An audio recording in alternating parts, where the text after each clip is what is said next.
I would like to say this is a natural burning question in the minds of our youth.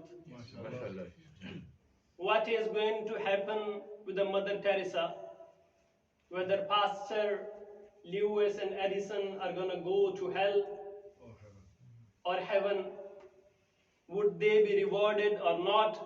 This is a burning question in the minds of modern day people, especially those who are young. And we have to address this question because they encounter this question in everyday life.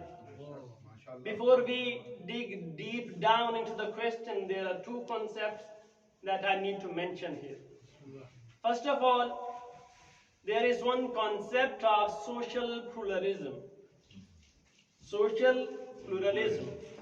That is to say, peaceful coexistence and mutual tolerance between different cultures and religions.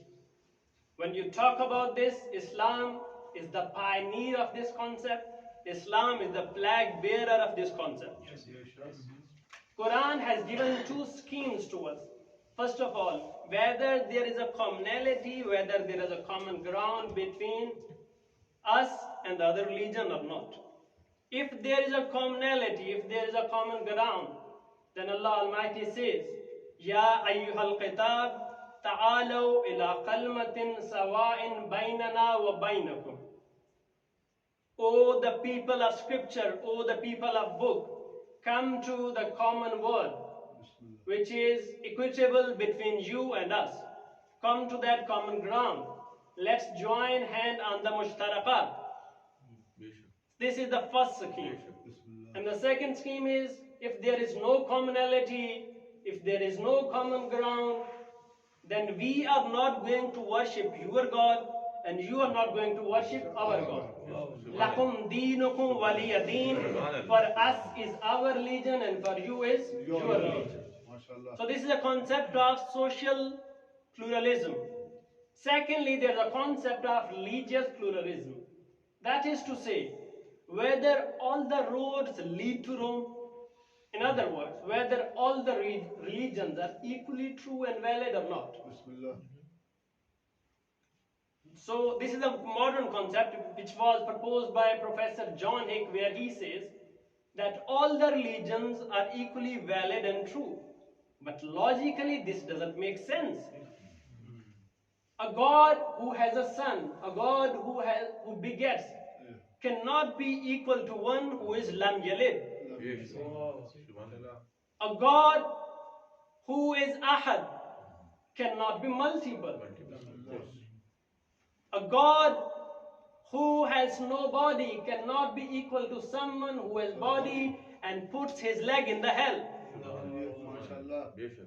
These two concepts contradict each other, and two contradicting things cannot be true at the same time. One has to be false or one has to be true. And that's the reason in the Holy Quran Allah Almighty says, Inna deena indallahi al-Islam. The only acceptable religion to the God is Islam. What does Islam mean? Islam means submission to the truth of the time, submission to the prophet of the time. If someone was living at the time of Adam, he had to submit before the Adam. And if someone was living at the time of Noah, he had to submit between the Noah. And if someone was living in the time of Moses, he had to submit before Moses. Same goes to the Prophet Jesus, and same goes to the Prophet Muhammad sallallahu alaihi wasallam.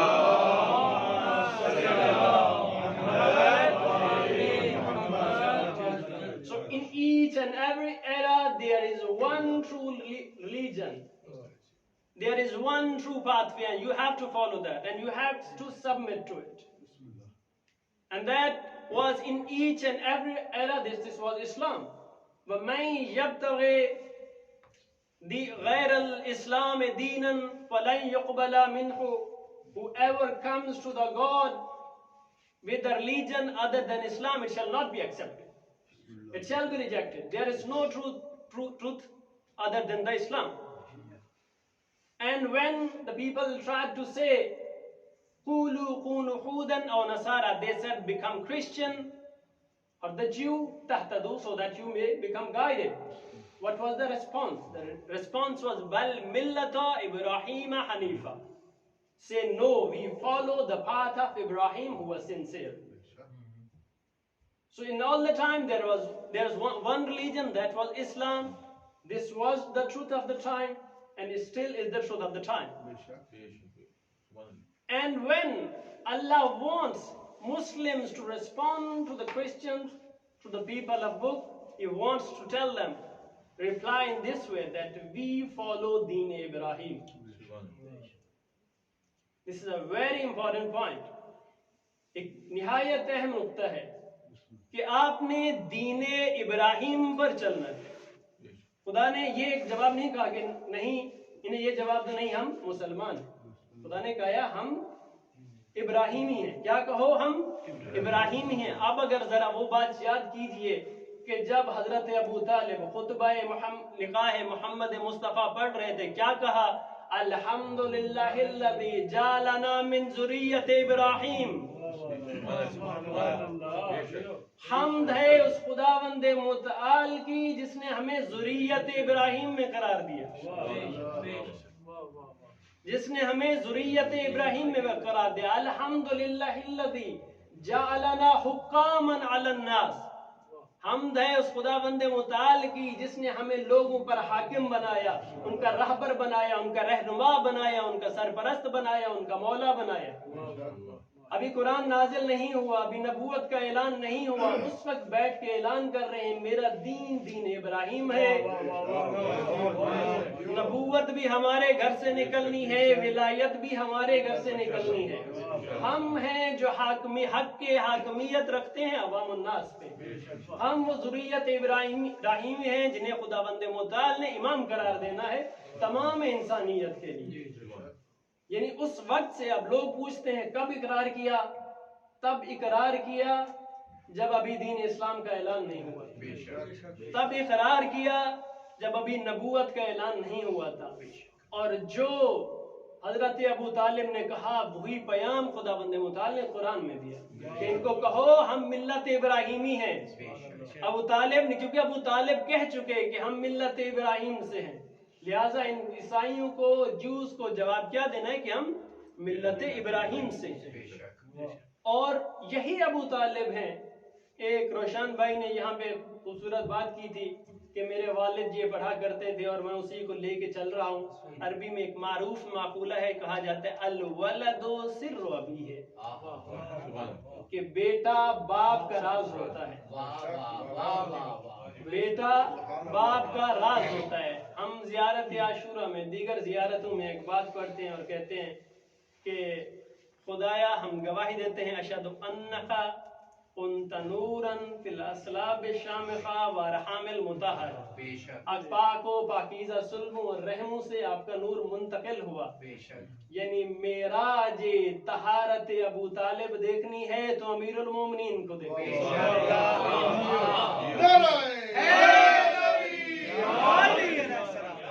معراج طہارت باطن ابو طالب دیکھنی ہے تو امیر المومنین کو دیکھو. معراج طہارت جناب عبداللہ جناب آمنہ دیکھنی ہے تو رسول کریم کو دیکھو. یہ ان کے لیے گواہی دی جا رہی ہے کہ وہ ایسے پاک و پاکیزہ تھے. راز ہے امیر المومنین ابو طالب کا، راز ہے رسول اکرم جناب عبداللہ اور جناب آمنہ کا۔ اب جبکہ ہمیں یہ معلوم ہو گیا کہ ہر دور میں ایک راستہ ہوگا جو سچا ہوگا اور اسی کو فالو کرنا ہے، اسی پہ قائم رہنا ہے، تو اگلا سوال یہ آتا ہے کیا جو مسلمان نہیں ہیں ان کے اعمال قبول نہیں ہوں گے؟ یہاں پہ ایک بنیادی سوال پھر آگے، قبولیت اعمال کا سوال۔ قبولیت اعمال کا معیار کیا ہے؟ پہلی چیز کہ عمل خود اچھا ہو۔ عمل برا ہے، آپ اچھی نیت کر کے کرتے رہیں، قبول نہیں ہے۔ آپ اچھی نیت کر کے کسی کو قتل کر دیں، قبول نہیں ہے۔ پہلا کیا ہے؟ عمل خود اچھا ہو، اور خداوند نے متعال قرآن کریم میں کیا فرما رہا ہے؟ وَخَلَقَ الْمَوْتَ وَالْحَيَاةَ لِيَبْلُوَكُمْ أَيُّكُمْ أَحْسَنُ عَمَلًا، کہ میں نے تمہیں خلق کیا تاکہ دیکھوں کہ کس کا عمل زیادہ اچھا ہے، یہ نہیں کہ کون زیادہ عمل کرتا ہے، کس کا عمل زیادہ اچھا ہے۔ اور زیادہ اچھے ہونے کی دلیل کیا ہے، بنیاد کیا ہے؟ انما الاعمال بالنیات، کہ اعمال کی بنیاد کیا ہے؟ نیتوں پر ہے، اور نیتوں کا معراج کس بنیاد پر ہوتا ہے؟ معرفت کی بنیاد پر۔ یہی وجہ ہے کہ ایک شخص ہے، ایک فرد ہے، ایک انگوٹھی عطا کرتا ہے، خداوند متعال فوراً کہتا ہے کہ انما ولیکم اللہ ورسولہ والذین آمنوا الذین یقیمون الصلاۃ ویؤتون الزکاۃ وہم راکعون۔ اور دوسری طرف ہے کوئی 40 انگوٹھیاں ضائع کر دیتا ہے،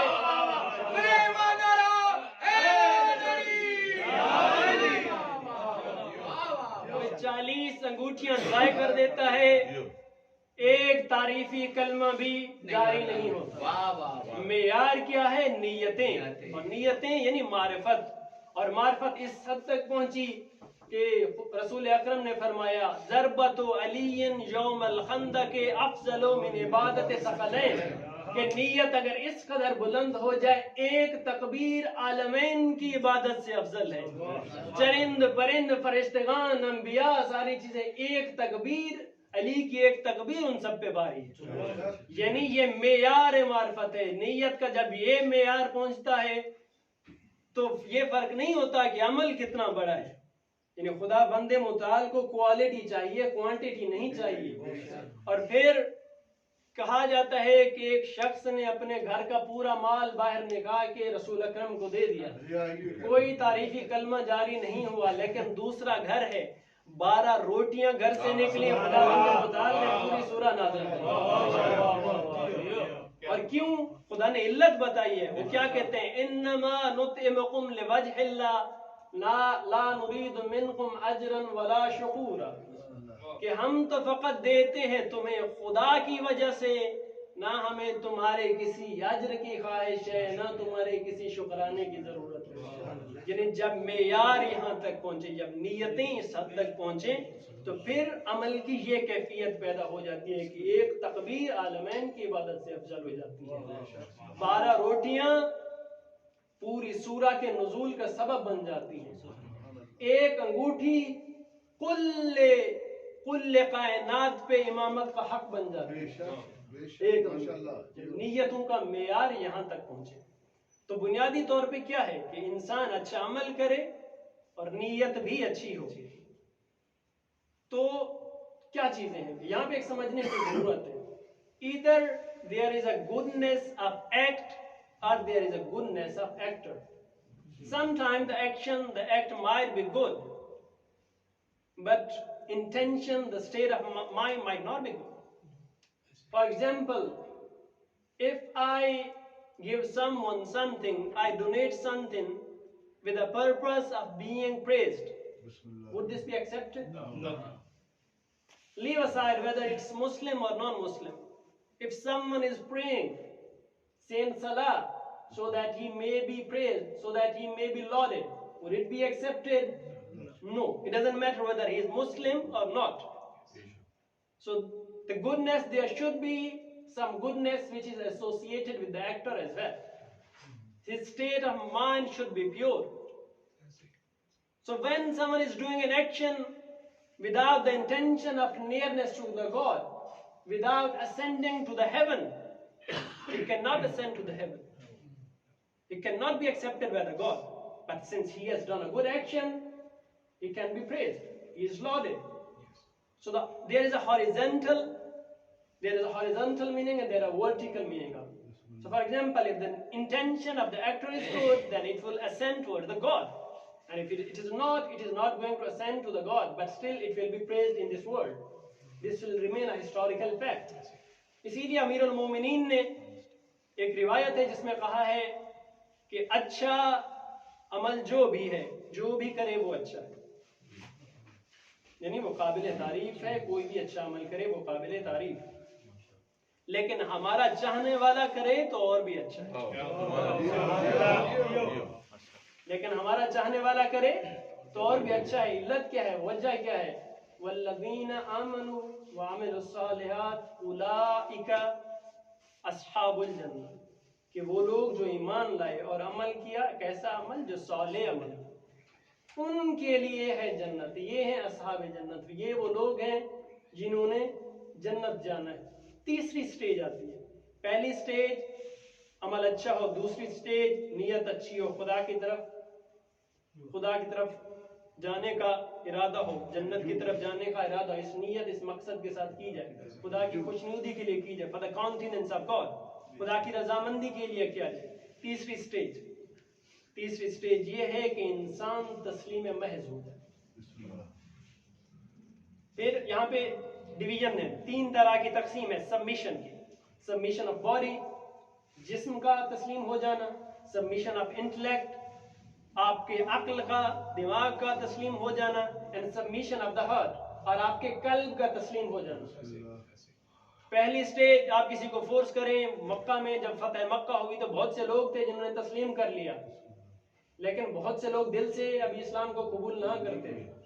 بہت سے لوگ، دوسری سٹیج ایسی ہوتی ہے جہاں عقلی طور پہ آپ قبول کر لیتے ہیں، خدا ہے، آخرت ہے، معصوم ہے. آپ لاجک کے، آپ ریزن کے سامنے اپنے ہتھیار ڈال دیتے ہیں. ہمارے سامنے مثال ہے شیطان ملعون کی. کیا خدا کو مانتا ہے یا نہیں؟ آخرت کو مانتا ہے یا نہیں؟ کیا معصومین کو مانتا ہے یا نہیں؟ کہا تھا خدایا میں سب کو گمراہ کروں گا الا عبادک منہم المخلصین، کہ میں سب کو گمراہ کروں گا مگر وہ جو تیرے مخلص بندے ہیں. یعنی معصوم پر بھی اعتقاد رکھتا ہے، خدا کو بھی مانتا ہے. لیکن مسئلہ کیا تھا؟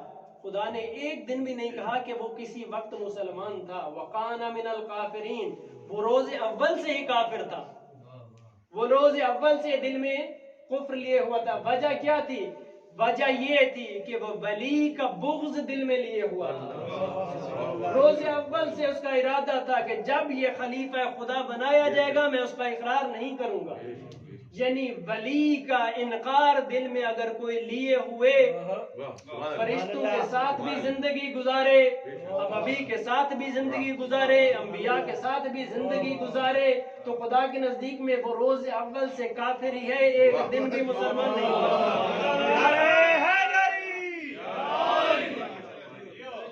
کانا من الکافرین، دل سے تسلیم کرنا ہے. اور ایسا ہوتا ہے، ایسا انسانوں میں ہوتا ہے.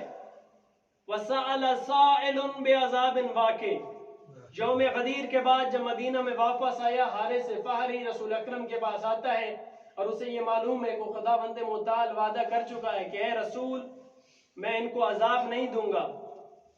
وَأَنْتَ فِيهُمْ، جبکہ تم ان کے درمیان موجود ہو، جب تک تم ان کے درمیان موجود ہو میں انہیں عذاب نہیں دوں گا. یہ اسے معلوم ہے. اور اس وقت آ کے کہتا ہے کہ اے رسول، یہ جو آپ نے اسلام کی دعوت دی ہم نے قبول کیا، آپ نے نماز کا کہا ہم نے قبول کیا، آپ نے روزے کا کہا ہم نے قبول کیا، آپ جو کہتے رہے ہم نے قبول کیا. اب یہ بتائیے یہ ولایت علی کا ہم سے اقرار لیا، یہ اپنی مرضی سے کیا ہے یا خدا کی مرضی سے؟ رسول اکرم نے کیا جواب دینا تھا کہ خدا کی مرضی سے. اب اس نے فوراً کہا خدایا اگر یہ حق کہتا ہے، اگر یہ سچ کہتا ہے تو آسمان سے میرے اوپر پتھروں کا عذاب نازل کر.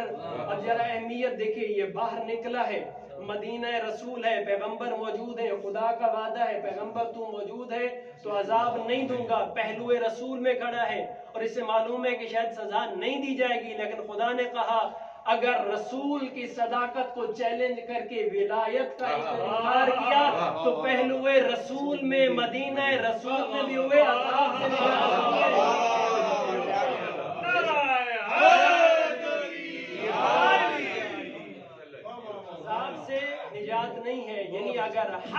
جان کے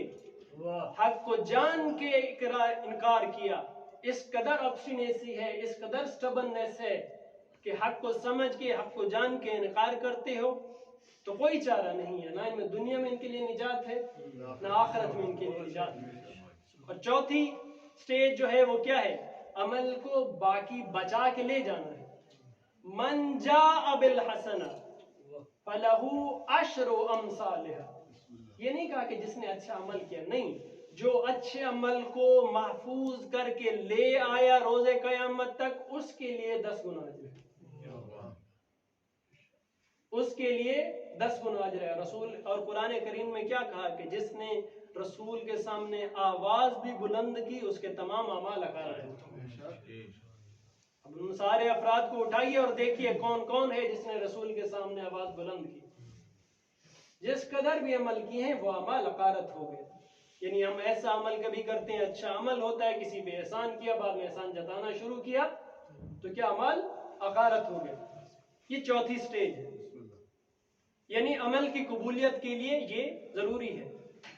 اچھا, اب پھر وہی سوال, ابھی سوال ہمارا بنیادی باقی ہے کہ اگر دین حق اسلام ہے اور قبولیت کا معیار یہ ہے کہ نیت اچھی ہو, خدا کی طرف جانے کا ارادہ ہو, تو کیا وہ تمام غیر مسلم جو غیر مسلمان ہیں, جو ایمان نہیں لائے, کیا وہ سب جہنم میں جائیں گے؟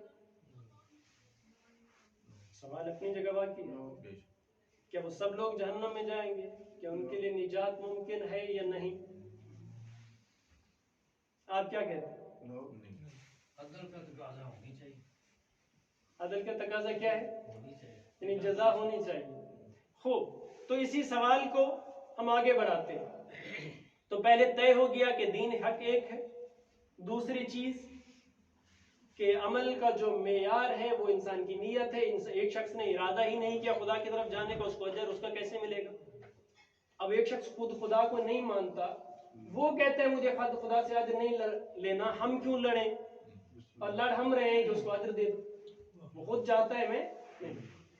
تو یہ دوسری بات طے ہوگی. لیکن عمل تو اچھا کر رہا ہے, ظاہراً اچھا انسان تو ہے, کیا اجر ہے یا نہیں؟ یہ بنیادی ترین سوال ہے. اور پوری آپ امت مسلمہ کو اٹھا لیں, سارے یہی کہیں گے کہ ان کے لیے کوئی اجر نہیں, سزا ہی سزا ہے, یہ جہنم کے لیے بنے. تو وہ جو ہم کہتے ہیں کہ وَسَبَقَتْ رَحْمَتُهُ غَضَبًا, کہ خدا کی رحمت جو ہے اس کے غضب سے آگے ہے, یہ کیسی بات ہوئی کہ اس دنیا کی انسانیت اشرف المخلوقات کو دیکھیے, اور اس میں اشرف المخلوقات میں صرف 1/4 جو ہے وہ مسلم ہیں, پھر مسلمز کا 1/4 جو ہے اہل تشیع ہیں, پھر اہل تشیع میں سے 2/3 صرف 12 امام ہی ہیں, باقی دوسرے شیعہ ہیں. تو خدا نے تو یہ تو معلوم یوں ہوتا ہے خدا نے اکثر انسانیت کو جہنم کے لیے بنا دیا. یعنی اشرف مخلوقات کو خلق کیا, اکثریت کو کیا جہنم کے لیے بنا دیا. تو اس کا تو مطلب یہ نکلے گا کہ اس کے جو غضب ہے اس کے رحمت سے زیادہ ہے. اس کا جو غضب ہے اس کی رحمت سے بڑھ کر ہے. یعنی ایک اصول ہم نے طے ہو گیا, دین ایک ہے, سب کچھ ایک ہے. عمل کا معیار بھی یعنی قبولیت کا ایک معیار بھی ہے, اس کا اپنا ارادہ ہونا چاہیے. لیکن خدا کی رحمت پہ بھی سوال آتا ہے. اس کے متعلق رسول اکرم امیر المومنین سے ایک حدیث منقول ہے کہ العقل رسول حق. دوسری حدیث یہی ہے کہ امام موسیٰ کاظم علیہ السلام سے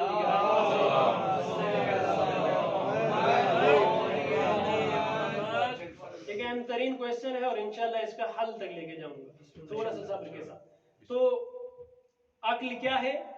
رسول ہے, یعنی باطنی رسول ہے. اگر انسان کا باطنی رسول بیدار نہ ہو تو انسان ظاہری رسول کو قبول نہیں کر سکتا. ایک شخص جو دیوانہ ہے وہ رسول کو قبول نہیں کرے. ایک شخص جو بے عقل ہے وہ دلیل کو نہیں سمجھ سکتا. ایک شخص جو کمزور عقل ہے, ضعیف العقل ہے, وہ دلیل کو نہیں سمجھ سکتا, اس تک کبھی پہنچ ہی نہیں سکتا, وہ جتنی کوشش چاہے کر لے. ایک بچہ ہے, ابھی تک اس کی عقل اس قدر پختہ ہے ہی نہیں, وہ کیسے قبول کرے گا؟ تو رسول اکرم صلی اللہ علیہ وآلہ وسلم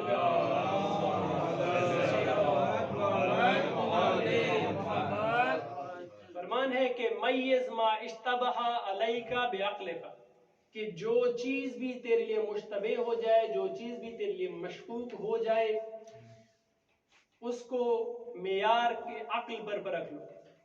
اگر تمہیں عقل کہتی ہے یہ راستہ درست ہے تو اس کو قبول کر لو، اس راہ پہ چلو.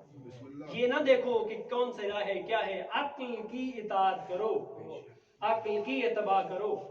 اور ہمارے علم اصول میں، اہل تشیع کے علم اصول میں یہ ایک بنیادی ترین بات ہے کہ God cannot punish someone without an explanation. خدا اگر اتمام حجت نہ کرے تو کسی کو سزا نہیں دے سکتا. اور اتمام حجت کیا ہوتی ہے کہ ابلاغ دین ہو جائے، ابلاغ پیام ہو جائے، بات جو اصل ہے وہ اس تک پہنچ جائے. اگر اس تک بات نہیں پہنچی تو وہ کسی کو نہ رد کر رہا ہے نہ کسی چیز کو قبول کر رہا ہے.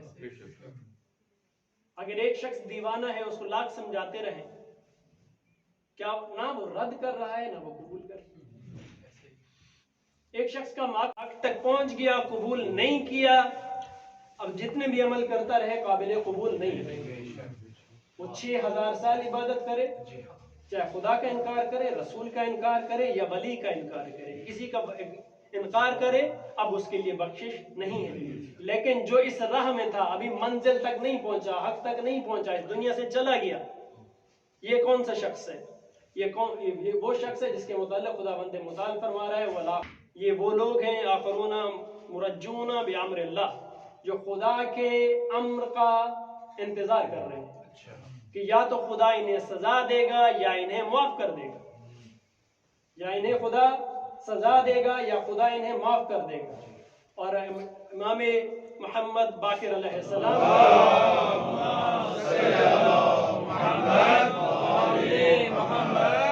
روایت ہے کہ یہ وہ لوگ ہیں مثلاً جو دور جاہلیت میں، دور فطرت میں اسلام کے خلاف لڑتے رہے، پھر اسلام قبول کیا، مثلاً جنہوں نے حضرت جعفر کو شہید کیا، حضرت حمزہ کو شہید کر دیا. اگر بعد میں یہ اسلام لے آئے، اب نہ یہ بیچ میں کھڑے ہیں، نہ یہ مسلمان ہیں نہ یہ کافر ہیں، یہ درمیان میں کھڑے ہیں، امر خداوندی کا انتظار کر رہے ہیں، شاید قبول کر لیا جائے. اور دوسرے مستضعفین وہ لوگ ہیں، وہ بچے جو بچپن کے حالت میں مر گئے، کفار کے گھر پیدا ہوئے، وہ خواتین جو ضعیف العقل تھی، وہ افراد جو ضعیف العقل تھے، سمجھنا چاہتے تھے پھر بھی نہیں سمجھ سکے، حق کو نہیں پا سکے، یہ لوگ بھی مستضعفین ہیں. یعنی اکثریت لوگوں کی بہت سی ایسی ہے جن تک حق نہیں پہنچا، یہ لوگ بھی مستضعفین ہیں. اور یہ روز آخرت بھی ان کا بھی جو حساب کتاب ہونا ہے وہ روز آخرت پر موقوف ہے، جس کی طرف میں بعد میں آتا ہوں. یعنی یہ بھی لازم نہیں ہے کہ یہ جہنم میں جائے. اور اسی طرح وہ لوگ جو زمانہ فطرت میں پیدا ہوئے، ایسے دور میں پیدا ہوئے جب نبوت نہیں تھی، رسول اکرم سے پہلے پیدا ہوئے، اس دور میں چلے گئے، تو اگر جس دور میں چلے گئے اگر نبوت تھی ہی نہیں، ان پر اگر حق اتمام حجت ہوا ہی نہیں تھا، God cannot punish anyone without an explanation. تو خدا انہیں کسی دلیل کے بغیر سزا نہیں دے سکتی. یہ بنیادی اصول ہے تشیع. یہ 3 کیٹیگریز ہو گئیں. اس کے بعد ہم آتے ہیں ان افراد پہ جو مثلا تحقیق کرتے ہیں.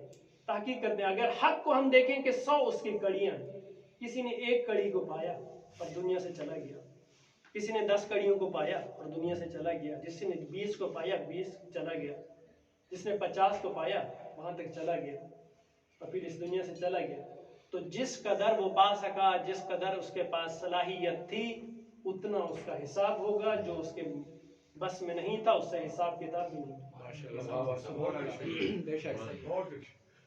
جتنی اس کی عقل تھی، جتنے اس کے وسائل تھے، انہی وسائل کے مطابق اس کا حساب و کتاب ہوگا. اس سے زیادہ حساب و کتاب اس پر ظلم ہے.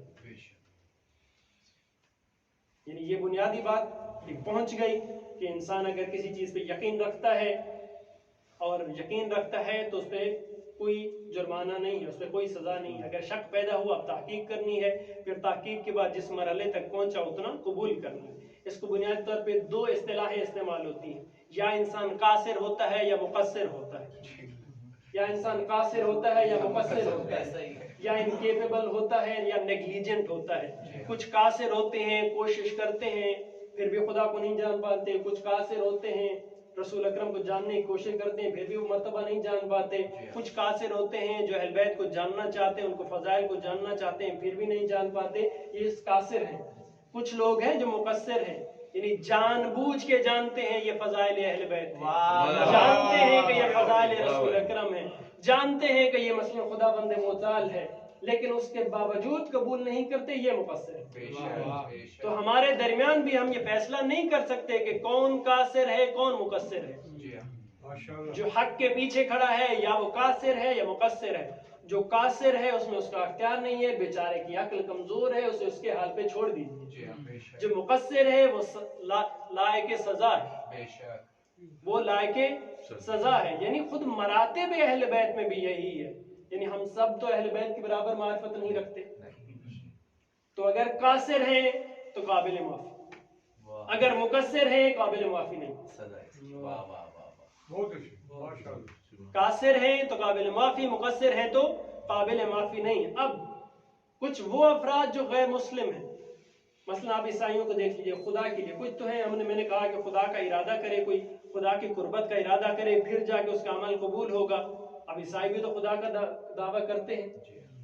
اگر وہ دعویٰ کرتے ہیں لیکن اگر اس یقین پہ کھڑے ہیں کہ ہم اس صحیح راہ پہ ہیں, درست راہ پہ ہیں, تحقیق کے بعد یا جہالت کی وجہ سے, یعنی ان تک حق پہنچا نہیں ہے, ابلاغ ہوا نہیں ہے, بات پہنچی نہیں ہے, یا اس وجہ سے یا ریسرچ کر کے انہیں لگتا ہے ان کی عقل ہی بیچاروں کی اتنی کمزور ہے, یہی سمجھ لیا یہی حق کا راستہ ہے, تب بھی ان کا وہ عمل جو اسلام کے موافق ہوگا وہ قبول ہے. تب بھی ان کا وہ عمل جو اسلام کے موافق ہوگا وہ قبول ہے, جو اسلام کے موافق نہیں ہوگا وہ قبول نہیں ہے, اور اس قدر ان کو اجر بھی ملے گا. اور وہ غیر مسلم جو کسی خدا کو نہیں مانتے, امام محمد باقر علیہ السلام سے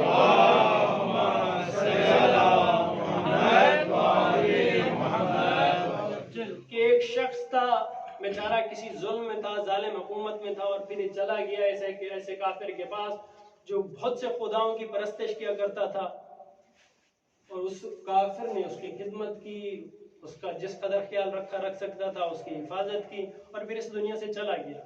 تو خداوند متعال نے اسے ایسے مقام پہ رکھا ہے جو نہ جنت ہے نہ جہنم ہے, جو نہ جنت ہے نہ جہنم ہے. ایک بار لگا دی گیا, اس کی غذا نہ جنت سے آتی ہے نہ جہنم سے آتی ہے, بلکہ وہ درمیان مقام پہ, جو سمجھ لیے کہ اس دنیا کی طرح کی آسائش ہے. یعنی نجات ممکن ہے. نجات کا معیار کیا ہے کہ اگر عقل آپ کو ایک چیز کا حکم دیتی ہے, آپ عقل کی اطاعت کرتے ہیں تو درست, اگر آپ عقل کی اطاعت نہیں کرتے تو آپ قابل سزا ہے. یعنی عقل کی اطاعت کرو اور دیانتداری کا مظاہرہ کرو, پھر جس راہ پہ بھی چلے جاؤ تمہاری نجات ممکن ہے. میں نے ابھی یہ نہیں کہا کہ جنت جانا ممکن ہے, میں نے کہا نجات ممکن ہے, سزا سے نجات ممکن ہے, سزا سے بچ سکتے ہو. یعنی یہ طے ہو گیا چاہے آپ اچھائی کریں خدا کے نزدیک پھر بھی اتنا ہوتا ہے کہ سزا کم ہو جاتی ہے, یا بالکل سزا ملتی ہی نہیں جہنم کی, چاہے کافر ہو یا دوسرا, اس کا اتنا اجر ہے کہ سزا کم ہو جاتی ہے, تخفیف ہو جاتی ہے. اور خدا کی قربت کے ارادے سے کی ہے, اور حق جانتے ہوئے سمجھ کے کی ہے, اور یعنی واقعاً کی ہے. ثابت خدا کے سامنے کرنا ہے آپ نے, میرے سامنے نہیں کرنا. وہ جو دلوں کے راز جانتا ہے, وہ جو شہ رگ سے بھی زیادہ قریب ہے, اس کے سامنے ثابت کرنا ہے کہ آپ قاصر تھے, آپ مقصر نہیں تھے. اور جب یہ فیصلہ ہو گیا کہ اب کہا کیا گیا, یہ وہ مقام نہ جنت ہے نہ جہنم ہے, یہ کون سا ہے؟ یہ مقام اعراف. یہاں پہ وہ مستضعفین رکھے جائیں گے جو خدا کے امر کا ارادہ کر رہے ہیں, وہ رکھے جائیں گے. زمانہ فطرت میں پیدا ہوئے وہ رکھے جائیں گے. اور وہ لوگ جو حق کو نہیں پہچان سکے وہ رکھے جائیں. اور پھر دوسری روایات میں یہ ہے کہ یہی وہ مقام ہوگا جس کے بلند تر مقام پہ خدا محمد وآل محمد کو قرار دے گا. دنیا میں معرفت حاصل کر نہیں سکے, اب سامنے موجود ہیں, اب ان سے سفارش کی گزارش بھی کر لو اور ان کی معرفت بھی حاصل کر لو.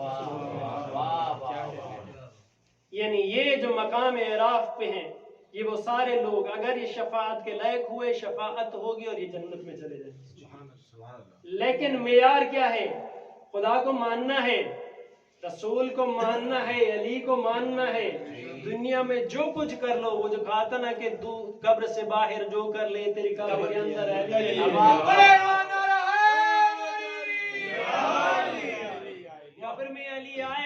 حشر میں علی آئے گا، پل صراط پہ علی آئے گا، مقام اعراف پہ علی آئے گا، تمہیں پھر علی کا دامن پکڑنا ہے، تمہیں پھر علی کے سامنے ہاتھ جوڑنے ہیں، تمہیں وہاں گزارش کرنی ہے، اس کے علاوہ کوئی چارہ ہی نہیں ہے جنت جانے کا، اس کے علاوہ کوئی راہ ہی نہیں ہے جنت جانے کی۔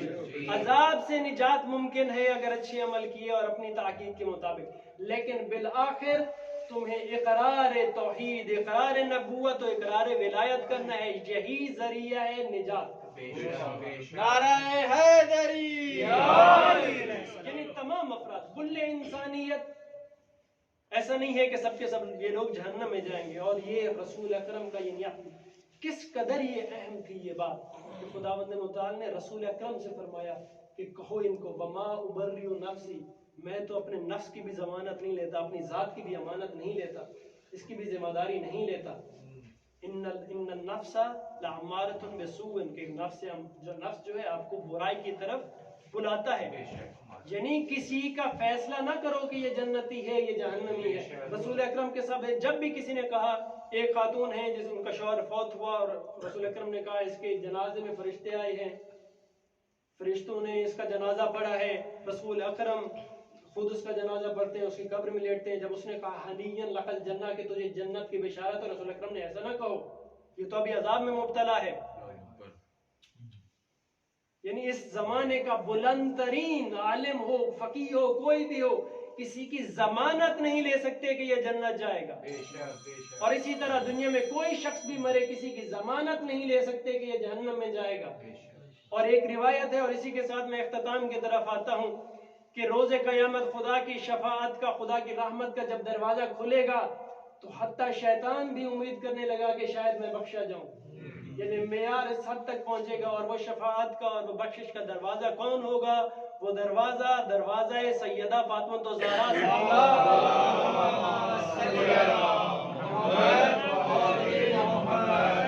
ایسے ہی نہیں کہہ رہا، میں روایت ہے، اسی روایت کے ساتھ اختتام کی طرف ہم بڑھتے ہیں کہ روز قیامت جب سیدہ آئیں گی اور کہا جائے گا کہ اے سیدہ آپ جنت میں داخل ہو جائیے، بی بی کہیں گی اے خداوند متعال میں دیکھنا چاہتی ہوں کہ میرا تیرے نزدیک مقام کیا ہے۔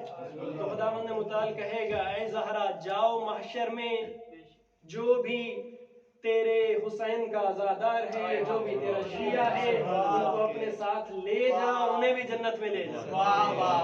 ابھی سیدہ جائیں گی، چن چن کے عزاداروں کو، تمام افراد کو نکالیں گی، اور جنت کے دروازے میں، ابھی جنت کے دروازے پہ یہ عزادار کھڑے ہو جائیں گے۔ خدایا ہم نہیں داخل ہوں گے جب تک ہم نہ دیکھ لیں گے ہمارا تیرے نزدیک مقام و مرتبہ کیا ہے۔ تو خداوند متعال کہے گا کہ جاؤ اس محشر میں جتنے بھی تمہارے رشتہ دار ہیں، قریبی ہیں، دوست ہیں، احباب ہیں، جنہوں نے تمہارے ساتھ نیکی کی ہے، انہیں بھی جنت میں لے جاؤ، انہیں بھی جنت میں لے جاؤ۔ اب یہ آئیں گے اور اپنے تمام احباب کو لے جائیں گے جنت کے دروازے پہ، اب یہ کھڑے ہو جائیں گے، پھر یہ کہیں گے خدایا ہم دیکھنا چاہتے ہیں ہمارا تیرے نزدیک مقام کیا ہے۔ تو انہیں پھر کہا جائے گا جاؤ محشر میں جس نے بھی سیدہ کی وجہ سے کسی کے ساتھ نیکی کی، جس نے بھی سیدہ کی وجہ سے کسی کو کھانا کھلایا، جس نے بھی سیدہ کی وجہ سے کسی کو پانی پلایا، جس نے سیدہ کی وجہ سے کسی کی خدمت کی، الفاظ ہیں چاہے وہ امامی ہو، غیر امامی، شیعہ ہو یا غیر شیعہ، اس کو بھی لے جاؤ اپنے ساتھ جنت میں۔ ان کی بھی بخشش ممکن ہے جو اہل بیت سے محبت رکھتے تھے۔ اور امیر المومنین کا یہ فرمان ہے جسے صاحب انوار النجف نے یہ نقل کیا ہے کہ جہنم کے 7 دروازے ہیں، جنت کے 8 دروازے ہیں۔ کہا پہلا دروازہ انبیاء و صالحین کے لیے، دوسرا شہداء و صدیقین کے لیے، پھر 5 دروازے ہمارے مشیوں کے لیے جو مختلف درجے رکھتے ہیں، 8واں درجہ ان لوگوں کے لیے ہے جو ہماری امامت کا بجائے جہل قاصر ہونے کی وجہ سے اقرار نہیں کر سکے لیکن ہم اہل بیت سے محبت رکھتے تھے۔ یہ جنت کا دروازہ 8واں دروازہ ان کے لیے کھولا جائے گا اور ان کی بھی بخشش ممکن ہے۔ اب ذرا اس ساری چیز کو، اس بحث کو ذہن میں رکھیے کہ اگر کوئی در اہل بیت پر آئے، در اہل بیت پر آنے کے بعد آپ عام افراد کے بارے میں جنت جہنم کے فیصلے نہیں کر سکتے، تمہاری جرت اس قدر بڑھ گئی تھی کہ تم نے رسول اکرم کے والدین کے متعلق جنت جہنم کا فیصلہ کیا. تم نے رسول کے چچا کے کفر کی بات کرنا شروع کر دی، ان کے لیے جنت جہنم کے فیصلے کیے. یعنی جب ضلالت ہوتی ہے، گمراہی ہوتی ہے، یہ ہوتی ہے کہ آپ اتنی بڑی انسانیت کو جہنم کی طرف لے کے جانے والے ہوتے ہیں. یہی وجہ ہے کہ ہدایت کا چراغ فقط اہل بیت، جنت کی طرف لے جانے والے فقط اہل بیت. اگر اہل بیت کے در سے علم لیا ہوتا تو اتنی کثرت انسانیت کو یوں جہنمی نہ بنایا ہوتا. اور رسول اکرم کے لیے، رسول اکرم کے بہت سے مصائب ہیں، بہت سی تکالیف ہیں. ایک مصائب کے یہ ہے، ایک سب سے بڑے مصائب میں سے ایک جو تکلیف ہے وہ یہ ہے کہ رسول کے والد کے لیے کفر کی بات کی جائے، رسول کے چچا کے لیے کفر کی بات کی جائے، جن کے بارے میں یہ کہا جاتا ہے اشہد انک کنت نورا فی الاصلاب الشامخہ وارحام المطہرہ، کہ میں گواہی دیتا ہوں آپ نور تھے پاکیزہ رحموں میں. ان کے متعلق آپ کفر کی بات کریں. رسول اکرم کے بہت سے مصائب ہیں زندگی میں، بہت سی تکالیف ہیں کہ رسول اکرم نے فرمایا کہ جتنے مصائب مجھ پر توڑے گئے وہ کسی نبی پر نہیں توڑے. جو تکالیف، جن تکالیف سے میں گزارا گیا اس سے کوئی نبی بھی نہیں گزارا گیا. اور پھر کچھ ایسے مقامات ہیں، کچھ ایسی جگہ ہیں جہاں رسول اکرم نے اظہار کیا ہے غم کا، روئے ہیں. 6 سال کے تھے، ماں چھوڑ گئی، ماں کی قبر پہ رسول گریہ کر رہے. 8 سال کی عمر ہوئی، جناب ابو طالب، جناب حضرت عبد المطلب چلے گئے اور حضرت عبد المطلب کے پہلو میں بیٹھ کے گریہ کر رہے. نبوت کا 10واں سال آیا، جناب ابو طالب وہ جو ہر چیز کی حفاظت کرتا تھا، اور جناب خدیجۃ الکبریٰ اس دنیا سے چلی گئی. ایسا غم کا سال کہ پورا سال رسول اکرم نے غم کا منایا ہے، عام الحزن قرار دیا ہے، یعنی اظہار کیا ہے رسول اکرم نے غم کا. یہ تکالیف ہے جہاں پہ رسول اکرم روئے ہیں. پھر وہ وقت آیا کہ جب مدینہ میں گئے اور رسول اکرم کی عمر 55 سال ہے، لیکن ماں کی قبر پہ گئے تو ایسے گئے جیسے 3 سال 4 سال کا بچہ ماں کی گود میں بیٹھتا، اور گریہ کرنا شروع کیا، اپنی ماں کے لیے رونا شروع کیا. پھر مصائب وہ ہیں جب جناب عبداللہ، جناب ابراہیم کو خدا نے واپس لے لیا، لیکن کہا تھا ابھی میرے پاس حسین تو ہے، خدایا مجھے قبول ہے کہ تو عبداللہ مجھ سے لے لے، تو ابراہیم مجھ سے لے لے، لیکن میرے پاس حسین تو ہے. پھر وہ دن آیا، عصر عاشورائی. جناب عبداللہ ابن عباس کہتے ہیں میں نے دیکھا کہ رسول اکرم کے سر میں خاک ہے، کونیوں سے لباس ہٹایا ہوا ہے. میں نے پوچھا یا رسول اللہ کیا ہوا؟ کہا ہے ابن عباس تو جانتا نہیں ہے آج میرا حسین کربلا میں شہید کر دیا گیا، آج میرے حسین کو کربلا میں ذبح کر دیا گیا. کس طرح ذبح کیا گیا؟ آخری وقت ہے، امام حسین سید الشہداء آئے ہیں، خیمے کے دروازے پہ کھڑے ہو کے کہتے السلام علیکہ یا اہل بیت النبوہ، اے اہل بیت النبوت میرا آپ پر سلام ہو. اندر سے جواب آیا اے میرے ماں جایا اندر آ جا. کہا زینب تو برداشت نہیں کر سکے گی، زینب تو دیکھ نہیں سکے گی. کہا اے بھیا حسین میں نے بھیا حسن کے سینے سے تیر نکالے ہیں، میں نے بابا علی کو سہارا دیا ہے، میں نے ماں زہرا کو سہارا دیا ہے، چلا تیرے زخم بھی دیکھتی ہوں. چلے گئے امام حسین علیہ السلام اور کہا اے زینب کبریٰ مجھے وہ لباس تو دو جو میری ماں سیتی جاتی تھی اور روتی جاتی تھی. کہا ہے بھیا حسین تجھے لباس دے دوں گی، لیکن اگر مجھے اجازت دے ذرا اپنے گلے سے ایک لباس تو ہٹا، اپنے گلے سے کپڑا تو ہٹا. کہا زینب کبریٰ کیا کرنا ہے؟ کہا بھیا حسین میری ماں نے کہا تھا جب آخری وقت ہے، جب حسین پرانا لباس مانگے تو میری طرف سے حسین کے گلے کے بوسے دینا. یہ وہ گلا ہے جہاں پہ شمر کے خنجر چلنے ہیں. جب آخری لباس مانگنے آئے تو حسین واپس نہیں آئے گا. اور پھر جب یہ سنا تو امام حسین نے کہا اے زینب کبریٰ میرا بھی گلا چوم لینا، لیکن ایک کام تو کرو، ذرا اپنے بازوؤں سے کپڑا تو ہٹاؤ۔ کہا ہے حسین کیا چاہتے ہیں؟ کہا میں نے بھی اپنی ماں زہرا کی وصیت پوری کرنی۔ اماں نے کہا تھا جب آخری وقت جانے لگو میری زینب کبریٰ کی کوہنیوں کے بوسے دینا اور کہنا کہ ماں زہرا بوسے دیتی تھی۔ چلے ہیں امام حسین کو مل گیا آخری لباس، مل گیا پرانا لباس۔ آئے ہیں امام سجاد علیہ السلام کے پاس اور کہا سجاد میرا آخری الوداع، میں جانے لگا ہوں۔ کہا بابا اور کہاں ہے؟ کہا وہ بھی چلا گیا، شہید ہو گیا۔ قد قتلا، پھر پوچھا اون کہاں ہے؟ اون محمد کہاں ہے؟ جون کہاں ہے؟ عباس کہاں ہے؟ قاسم کہاں ہے؟ کہا قد قتلا، پھر ایک سوال کیا، کہا اینا اخین الاکبر، بابا میرا بھائی اکبر کہاں ہے؟ جواب دیا اے سجاد تو کب تک پوچھتا رہے گا، بس اتنا سمجھ لے اس خیمے میں یا تو موجود ہے یا میں باقی بچ گیا ہوں۔